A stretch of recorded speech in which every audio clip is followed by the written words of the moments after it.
Двое убитых и десятки раненых в результате конфликта местных жителей и пограничников на неопределенной границе Кыргызстана и Таджикистана. Власти Казахстана резко увеличили госбюджет для поддержки социальных инициатив президента. Для этого вскрыли национальный фонд. Сидим, делим деньги, как будто уже имеющиеся. Кроме денег национального фонда, пока у нас денег этих нет. Иранка получила 38 лет тюрьмы за правозащитную деятельность. Это самое суровое из известных нам в последние годы. Это действительно ужасно. В прямом эфире информационная программа «Настоящее время Азия». В бишкекской студии я, Шавкат Тургаев. Здравствуйте. По последней информации, в приграничном конфликте на кыргызско-таджикской границе погибли двое граждан Таджикистана. Пограничная служба Таджикистана сообщает, что пострадали и получили ранения еще по меньшей мере 13 таджикистанцев. С кыргызской стороны огнестрельное ранение также получил один человек. Его доставили в больницу. Есть и другие пострадавшие. Конфликт на границе начался накануне вечером. Сегодня ситуация обострилась. Мы показываем вам кадры и из таджикской, и из кыргызской территории. Информация с обеих сторон поступает противоречивая. В эскалации конфликта и в Бишкеке, и в Душанбе обвиняют друг друга. Так, по версии кыргызстанских пограничников, конфликт начали жители таджикского села Михтанабад. Они якобы протестовали против строительства кыргызской стороной объездной дороги Аксай-Тамдык. В погранведомстве Таджикистана заявляют, что зачинщиком конфликта стали граждане Кыргызстана, которые якобы хотели захватить участок территории соседнего государства. Так кто же виноват в конфликте на границе двух соседних стран? Версию таджикистанской стороны озвучит мой коллега Анширван Арипов. Столкновения на границе у поселкового совета Ворух продолжаются. Застрелен еще один гражданин Таджикистана, 37-летний Рафоидин Тешаев. Еще двое местных жителей ранены.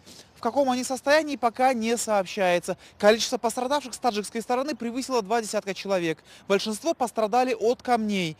В единственном официальном комментарии таджикских пограничных войск в приграничном инциденте прямо обвиняют гражданку Кыргызстана Розу Усарову, председателя кишлачного совета Оксой Баткенского района. В Таджикистане полагают, что именно ее действия послужили поводом для конфликта. Она якобы хотела незаконно захватить участок земли у кишлака Ходжиало. По мнению таджикских пограничников, именно Усарова постоянно провоцирует на беспорядки жителей с обеих сторон границы. А поводом для столкновения, по их же версии, послужила мирная акция протеста жителей Таджикистана против строительства кыргызстанскими властями дороги Кокташ-Оксой-Тамдик, которая частично должна проходить по спорным территориям. В официальном заявлении таджикской стороны говорится о неправомерных действиях кыргызстанских пограничников. Те якобы сначала открыли огонь по жителям Таджикистана, а затем перекрыли таджикскую автодорогу и взяли в заложники 30 таджикистанцев. Единственной стороной, по мнению таджикских пограничников, применившей силу в этом конфликте, называется Кыргызстан. На любительском видео, снятом с таджикской стороны, видно, что местные жители с обеих сторон границы забрасывают друг друга камнями. На территории кишлака Ходжиало Джамуата Чоркух со стороны граждан Кыргызстана применено охотничье оружие, в результате чего гражданин Таджикистана Хакимов Хусейн, житель участка Сомоньон Джамуата Чоркух, получил ранение в области сердца, от которого скончался в больнице. Также получил ранение в бедро старший участковый лейтенант милиции Авеззода Саид Шариф. В область головы ранен гражданин Ахтамов Максаджон, житель села Тагисада. В ногу ранен Аюбов Рахим, житель села Ходжиало Джамуата Чоркух. Житель участка Муминабад Джамуата Чоркух Сохибов Рахмониддин получил травму от ударов камнями. Неразмеченная линия границы между двумя странами является причиной всех бед, заявляют таджикские эксперты. Конфликты из-за спорной земли возникают регулярно со времен распада СССР. Но Кыргызстан не заинтересован в решении этого вопроса и не признает документы от 1924 и 1929 годов. В них указано, что 78 тысяч квадратных метров спорных земель принадлежат Таджикистану. В советское время между республиками не было границы. Было только административно-территориальное деление. Так как у нас была общая граница, а у них было меньше аграрных земель в районе, они обращались к местным властям. Власти, в свою очередь, выпускали приказ о выделении определенного участка – 100-200 гектаров для посадки. А кыргызы строили там дома. Потом появились и больницы, и школы, и прочее. Сейчас вылезли все эти проблемы, а кыргызская сторона не верит в предоставляемые документы о том, что это таджикская земля. В настоящее время обстановка на границе Ворух-Оксой стабильна и находится под контролем пограничников двух стран, заявляют в таджикском погранведомстве.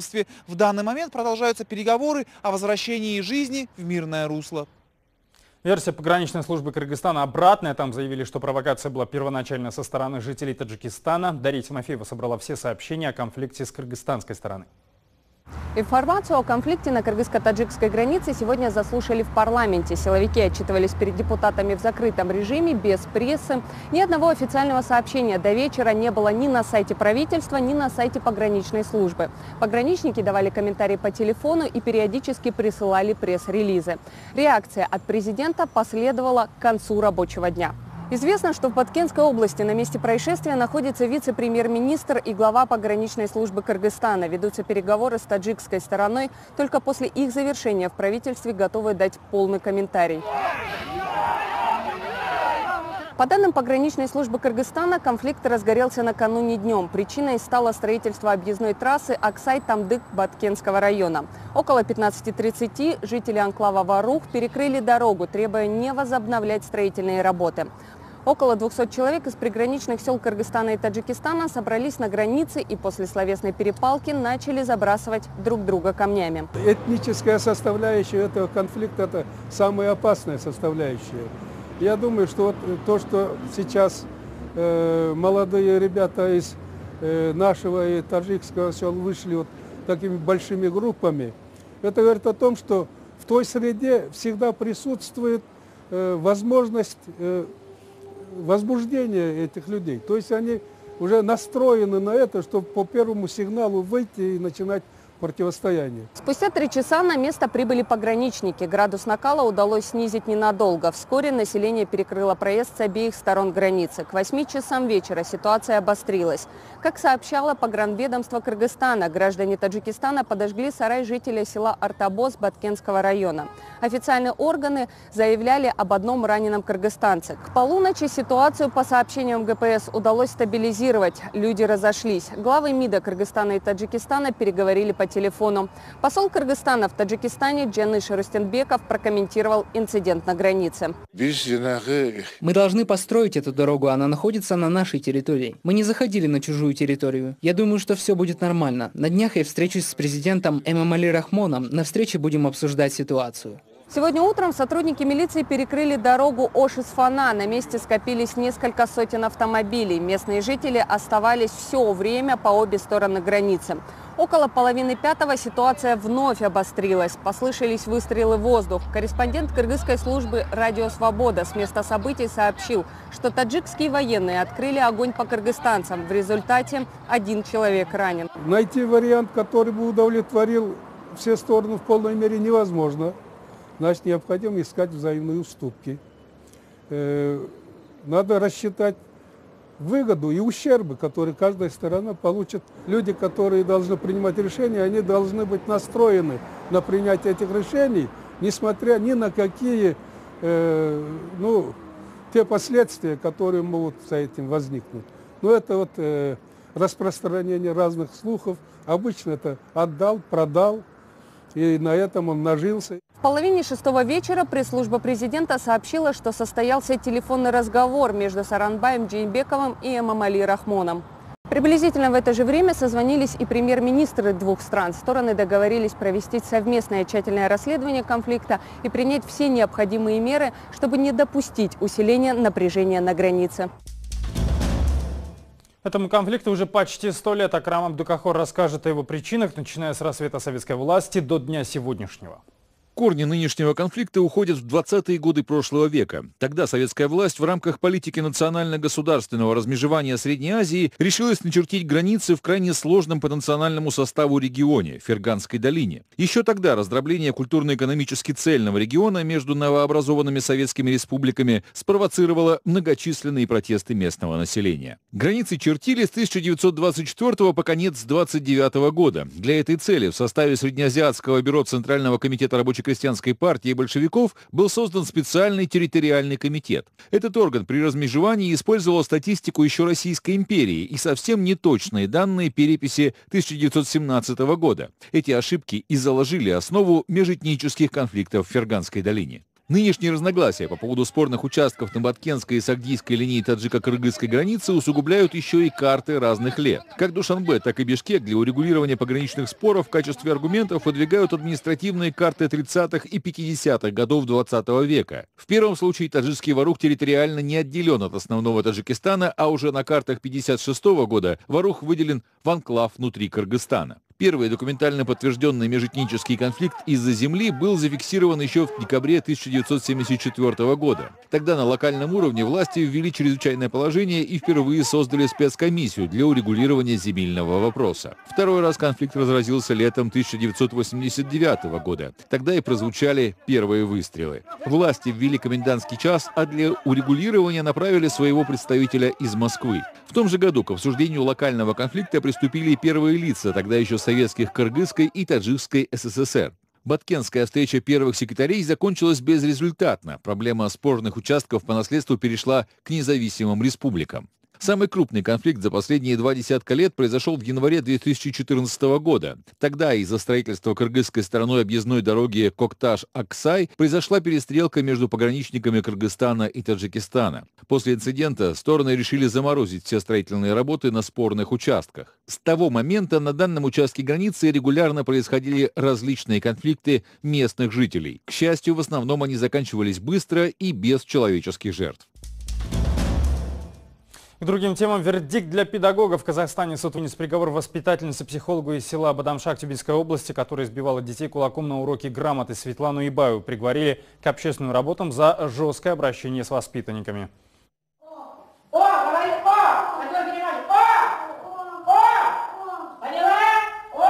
Суд установил, что 15 ноября прошлого года Ибаева жестоко обращалась с 5-летними детьми. Ее уволили лишь 25 февраля, после того, как видео с урока появилось в интернете.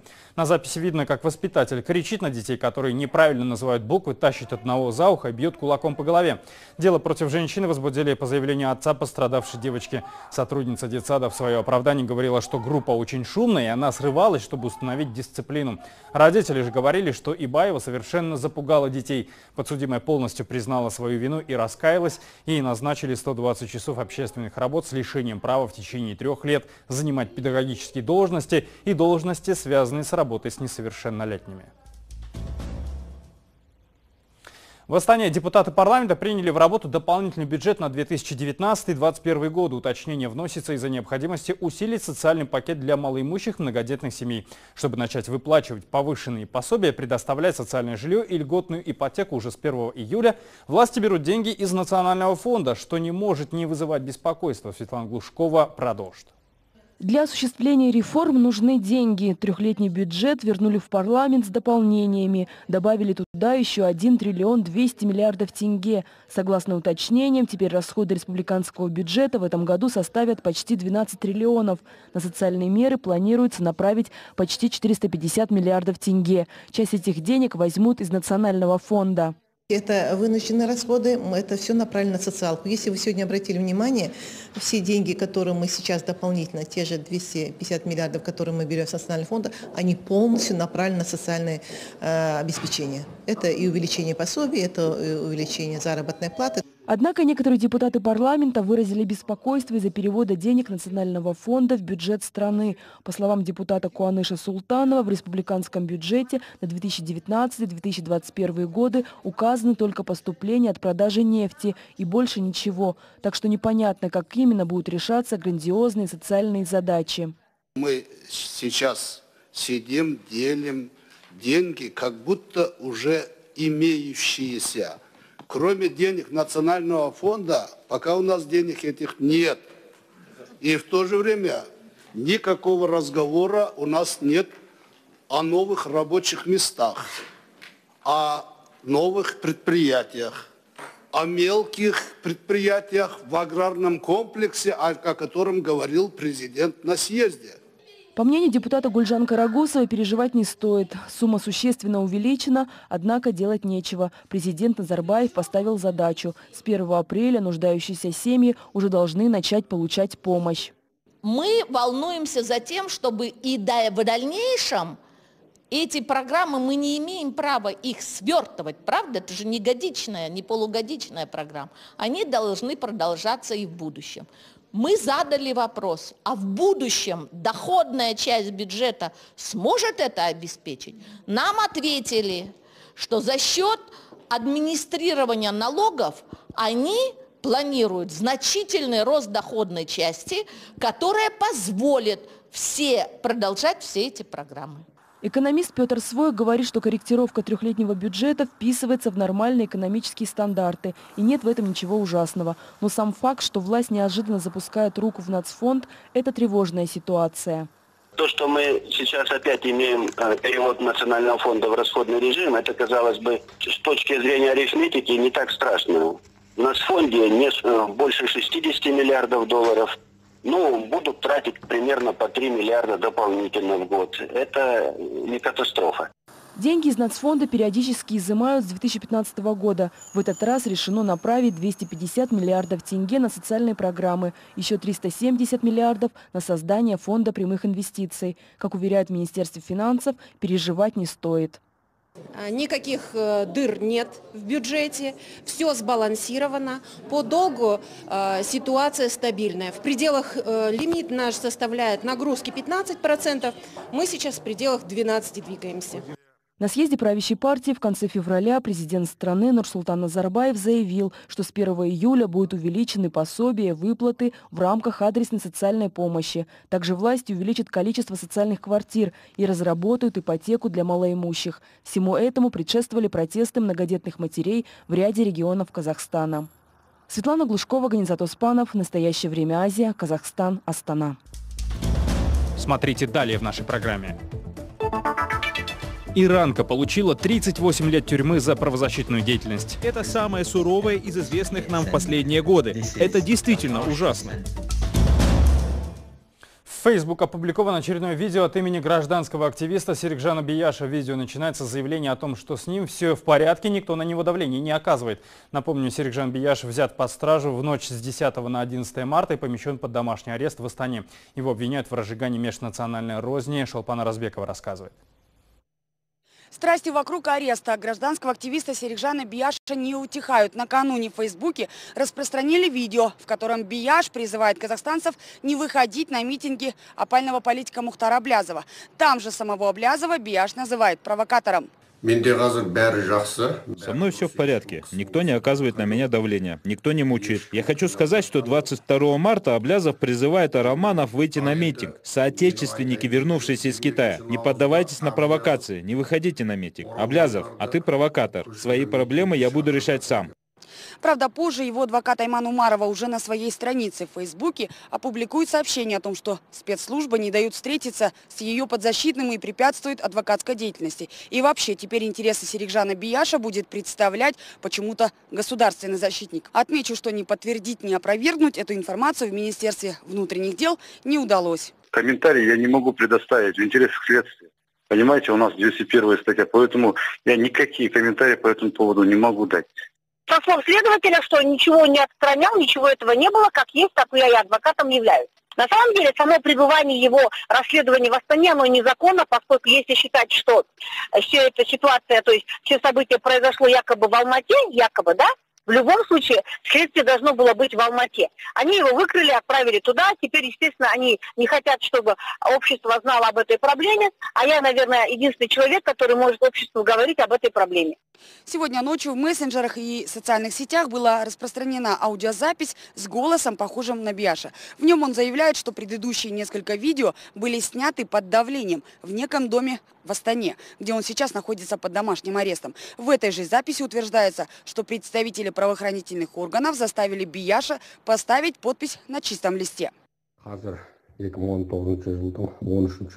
Сейчас 13 марта 2019 года. Они вынудили и заставили записать несколько видео против Аблязова, хотя я никогда не интересовался его политикой. Но я против того, что он призывает людей выходить на митинг. Я против того, чтобы проливалась кровь. А во втором видео сказали, чтобы я отказался от Айман Умаровой и согласился на услуги государственного адвоката. Сказали, что Айман Умарова — человек Аблязова. Я был вынужден записать это видео. Я никогда не откажусь от Айман Умаровой. не признаю преступления, которого не совершал. Я не призывал никого к джихаду.